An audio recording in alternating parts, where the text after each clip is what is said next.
ખાઈમાં પડેલો માણસ બચી જાય છે, પણ અદેખાઈમાં પડેલો માણસ ક્યારે બચી શકતો નથી અને એ બહાર નીકળી શકતો નથી.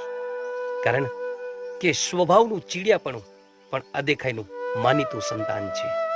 એટલે કે ચાડી દ્વારા કાન ભંભેણી કરી બીજાના હિતને નુકસાન પહોંચાડવું એ પણ એક અદેખાઈ છે.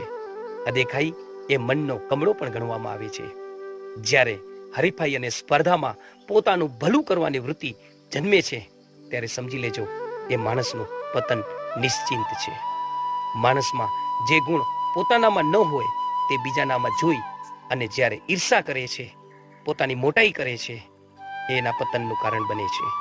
એક સુંદર ઉદાહરણ દ્વારા કહેવામાં આવ્યું છે કે ભર બપોરે દીવાની જ્યોત ચમકતી નથી, પરંતુ એ જ્યોતને એવો અહંકાર હોય છે કે હું નિરંતર બળી રહી છું અને પ્રકાશ ફેલાવી રહી છું. દેખો માણસ કેવો હોય છે